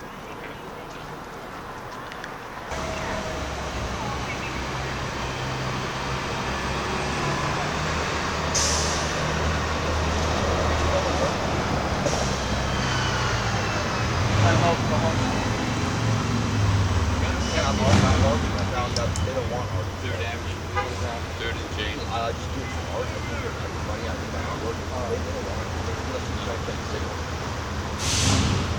What kind of art?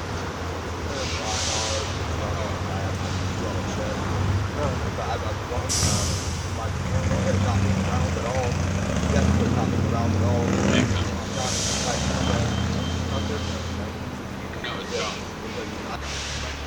We're doing the same thing. But see, they're watching us now. It's down there. On camera. Like, on camera, so you realize they can call. They're trying to protect.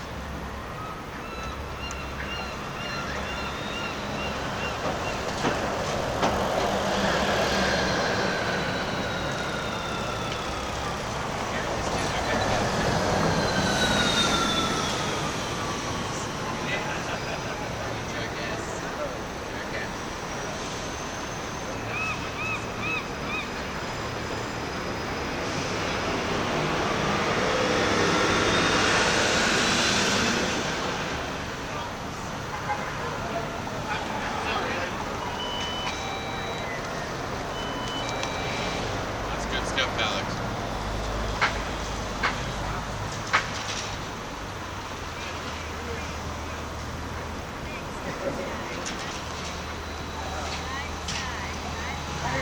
That's fucking stupid towards me.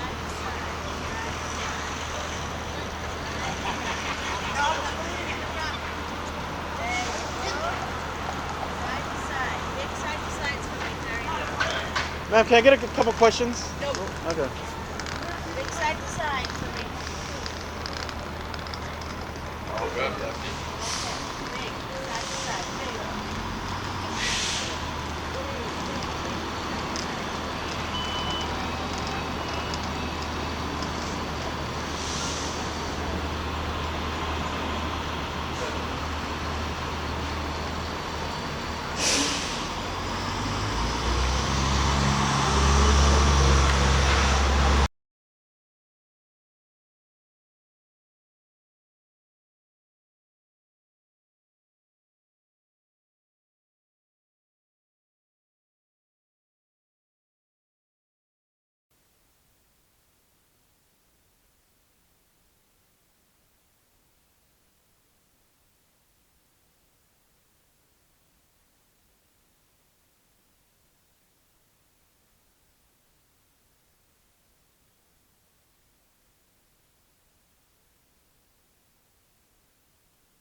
Daniel's dog's got asthma, a heart murmur, he's missing teeth, and he's the most beautiful thing.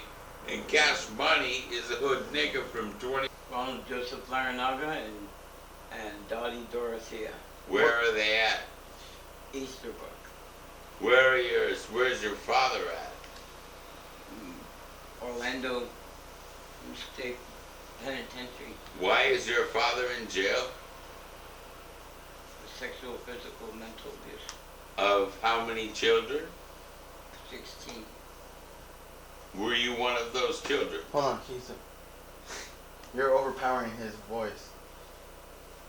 Okay, everything you just said, I want you to say in one long sentence. Hi, my name's my name's son of Why no, Daniel? How about this? I know He just very has to well. phrase that whole thing. I know Daniel very well. Daniel, let me explain this to you.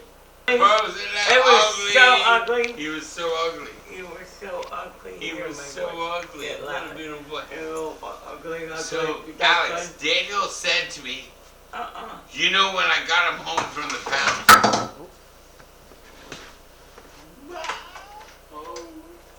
It's just called the technical difficulty. A technical difficulty. So Munch came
Daniel He keeps likes to giving up. tiptoe into him.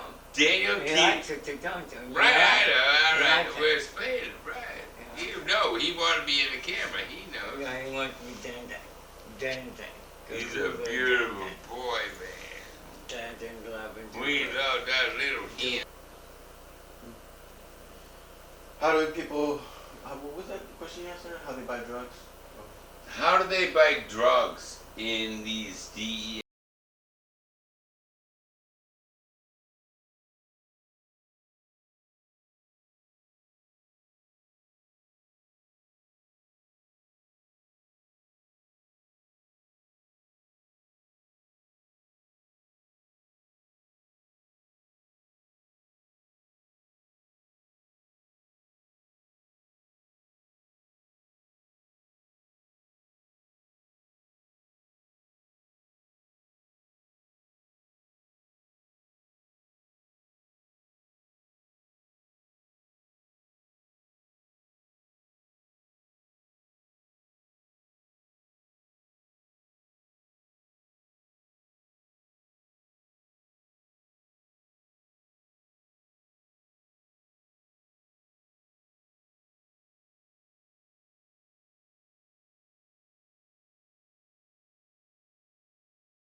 I'm serious.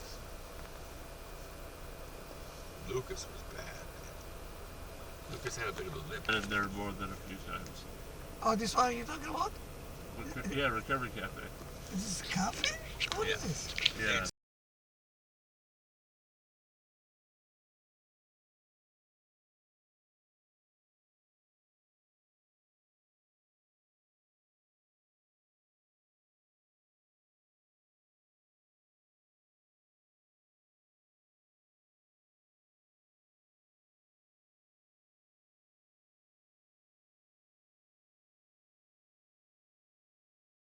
The thing is, like, we've always had major corporations here, you know? Like, we're the home of Boeing and fucking Starbucks and Microsoft. Yeah. The thing is, like, they always kind of worked with the city pretty well, you know? Like, Paul Allen, like, you know, when a fucking movie theater's about to close down, he buys it up, you know? Right. Like, and I feel like Amazon has just changed things a lot. Really? Yeah, because, I mean, like, again, like, it isn't like corporate money's a new thing in Seattle. Corporate money has always been a big part of Seattle. Hey, bro, can you stand right there? Let's start that whole conversation over again. Right there, right there, right there, right there, right there. How's it going, Robbie? Whenever you're ready. Yeah. You've done this before. Yeah. Yeah. I used to work in doing sound for movies. Greg, how long you been homeless? I'm not homeless, but You not homeless? No. Where you staying? I live in a squat house, so I'm as close to homeless as you can be without actually being homeless. So. That's what we need. All right. So you're on the edge. I'm on the edge. Yeah. So why are we on the edge? Why? Because there used to be big corporations. No, I mean the reason why I'm on the edge is just because rents like quintupled in the last 6 years. You know, I left here in 2010 to go do some work down in LA, and It's rolling. It's rolling. it's rolling. Is it Talk to rolling? the camera. Talk to the camera. Okay. I left in 2010 to go do some work down I'm in just LA. making sure I get my food. It's all good, brother. And like I was like literally counting the days on my contract down there to come back to Seattle, and I did like zero research on what was actually happening up here while I was away. And when I left, I was paying $450 to split a floor of a house, about like 5 blocks from here. When I came back, rented about quadrupled. Now it's about quintupled, sextupled. So it's ridiculous, and that's why I'm on the edge right now. Rock on. I can't afford that. There's no way to afford being an artist anymore here. Yeah. I mean, I could piece together doing sound gigs and music and just kind of piece it together, and not anymore so much. So, Right. Yeah.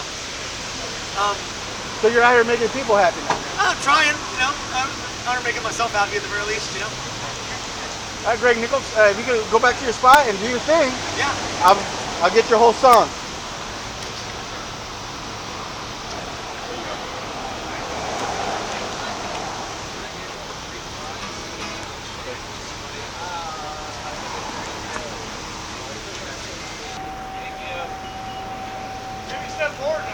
Go for it.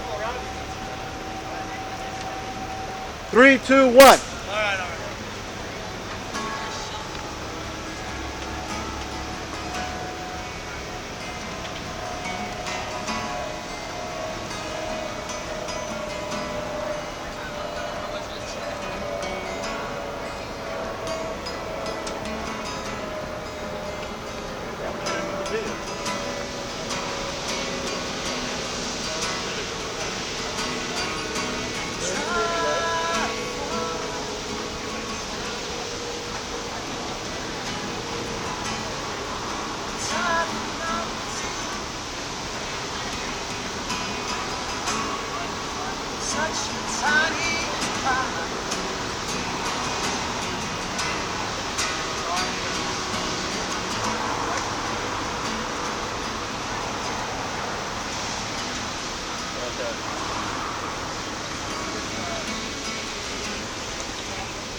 I'm sorry, I'm going to do this.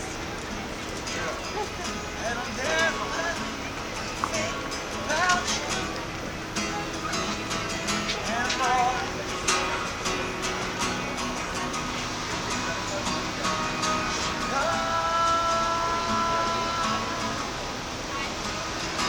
I go down.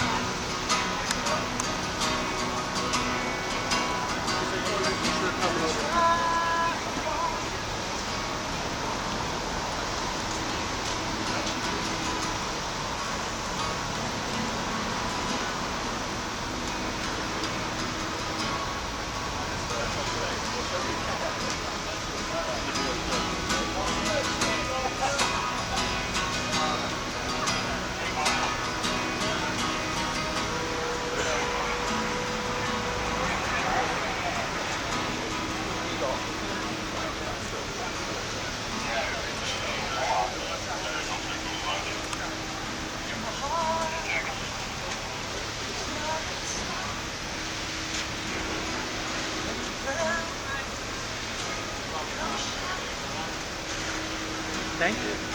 Thank you. Thank you.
It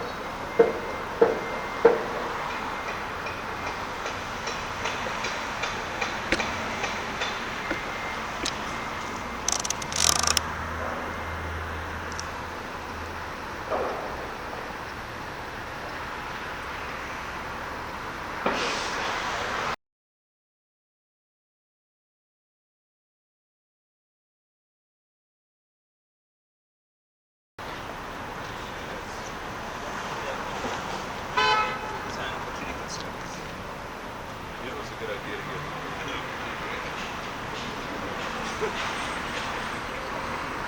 Drink your coffee, Thomas.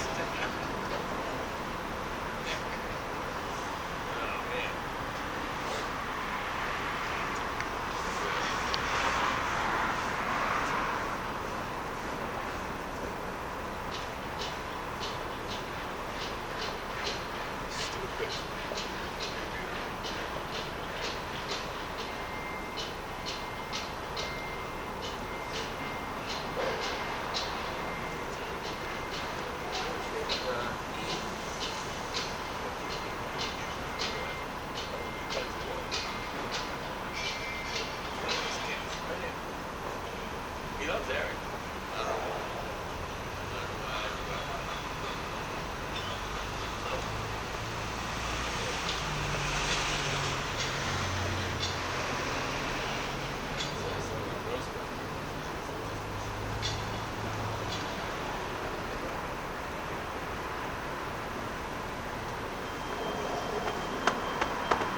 This is gonna make me crazy.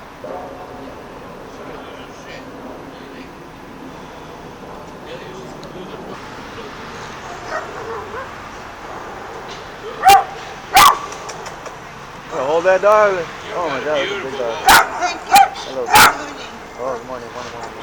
That's a big fucking dog. Camels or Marlboros? Okay, 99 red.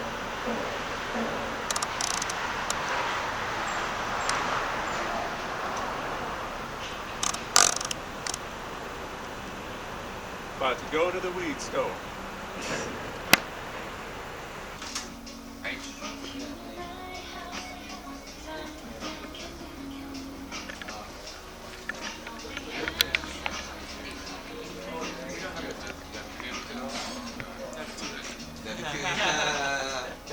Yeah, I think they're the same old stuff too, but I think literally like maybe I know first. I fucked their ice cream get a couple $100. I need to check this shit out, man. Because I've only been really shopping here, so it's like Oh, I get a good yeah, I idea. really Like, got what too else? much. I've been meaning to watch. I'm from Houston. I'm just documenting this for fun. For fun? Yeah, well, it's a documentary, but nothing big. What's the documentary about? About homelessness in Seattle. I got you. That's what we work on. I just want to know what I don't even pay attention. Yeah, what you what kind of weed you like? I think we should go for 3 quarters or 8. Mix it up a little bit. Huh? Mix it up a little bit. Mix it up a little bit, yeah. So, what did you want to get? A hybrid. Yep.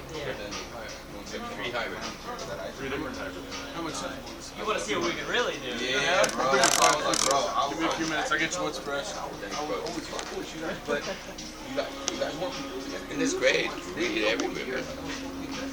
I'm not confident in here. It's all the same weed, you know? It's like you want Well, something. you put the gorgeous thing in here. and then they got Great. they different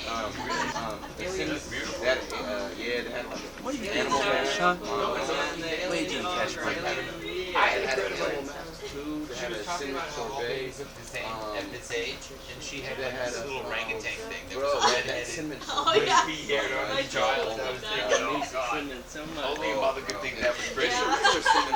But I used to babysit an ugly girl when I was a kid. Like crossing the shirt or something, like. Yeah, something like that. something Yeah, that sorbet has to come from somewhere, man.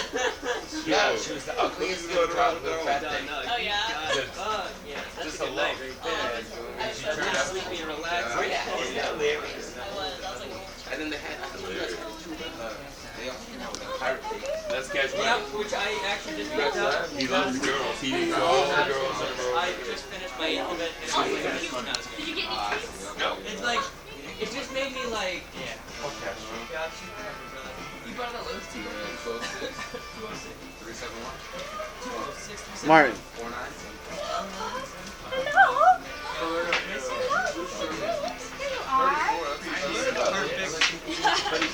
Dude, yes, they are. No, not those. These ones over here, I guess LA Con. Oh, they got the LA Con. 99, 50. Store favorites at Grandma Anderson. It's $60 quarter. Outdoor. That's like on the side. We've already smoked one of these. I don't want that one. No. All right. Easter. Now. Yeah. And you've got some. You want to pre-roll or anything? No. All right. So she'll be okay. Right. So I'm going to bring you to the other side of the store. I got 47 coming back your way. You want your receipt today? Sure. 5, 2, and 7 right there for you, brother.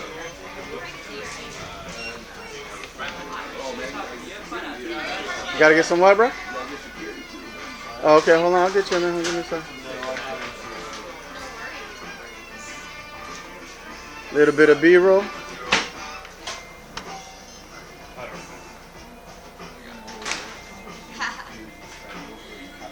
Oh yeah, thank you. I appreciate it. I give this guy skin at all.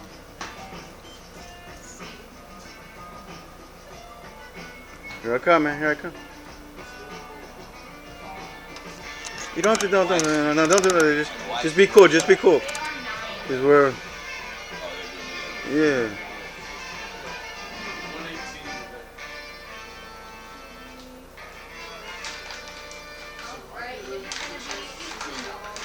Excellent.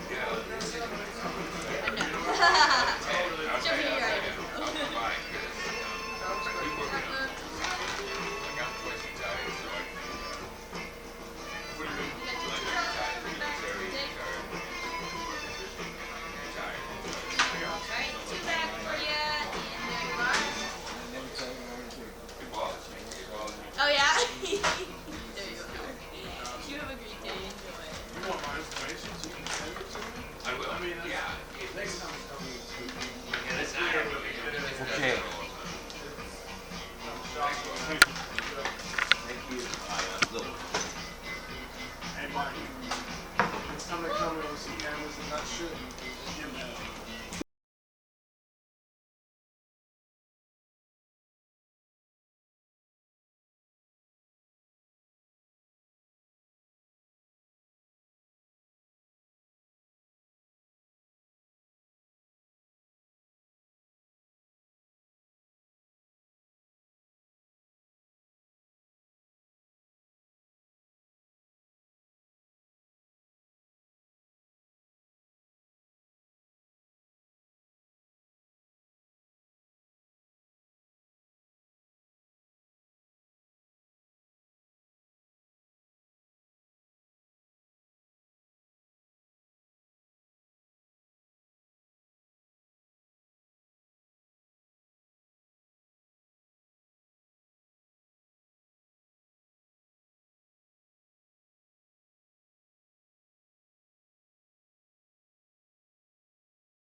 Well, Dan, you did a good job on your artwork.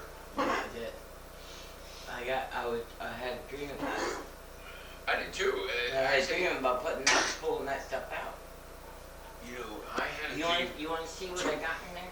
What? What originals I got in there? The other ones? Uh-huh. Yeah, let me see. This is all the originals, the other ones I had. You know, compared to They let him that, sleep underneath. They'd be like, come on in, and then he'd go underneath and he'd sleep go for underneath 24 because they hours. were open 24 hours. And then they would take his artwork and they would copy it for him. Print that it he out. would Print it out. Laminate it, everything. So Can you then say that he had again real money. quick? Start off from the beginning. So at Kinko's. What year was this? What year was this? This was, Jenny was homeless for how long? let me think of the age I was, and then you can figure it out. We were born in the 70s, right? Yeah, I'm wait, let me figure out what. Oh, I love this age one. it was. I love this one. Really good. I was 24. I love this I one. was 24, so figure it out. I was You're 24. 1970. So that would have been 94. Because Kinko's isn't around anymore, right? No, No. it's now FedEx office. But at 24 in Seattle, Yeah. No, he was in Oregon. in Oregon.